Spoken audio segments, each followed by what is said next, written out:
Nous ne pouvons pas quitter le Niger et je suis donc, pour le coup, dans les 19% des sondés qui pensent que la France doit rester présente militairement, non seulement au Niger, mais ailleurs en Afrique. Notre retrait nous coûterait très cher à terme. Nous avons besoin de rester très présents sur le continent africain. Donc c'est la base principale aujourd'hui au Niger de la lutte contre le terrorisme. Mais c'est la seule qu'il nous reste après avoir été chassé d'autres pays.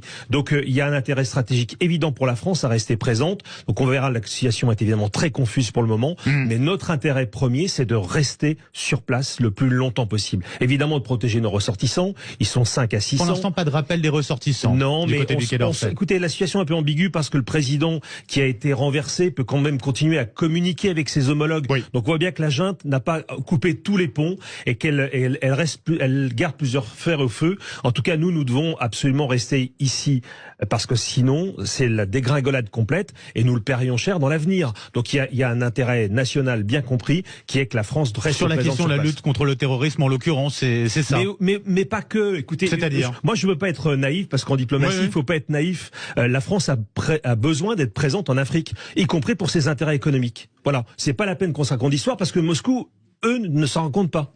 Moscou veut absolument assurer une présence parce qu'il y a un intérêt économique. Nous devons avoir la même logique. Et donc, bien sûr que c'est consommateur de temps, d'argent, mais c'est aussi pour nous une manière d'assurer notre indépendance, en tout cas une partie de notre indépendance. En l'occurrence, vous avez parlé de l'uranium tout à l'heure, et ça nous paraît absolument essentiel. Donc, ne soyons pas naïfs, on peut nous accuser de ce qu'on veut. La France a un grand passé en Afrique et elle doit conserver une partie de celui-ci pour l'avenir.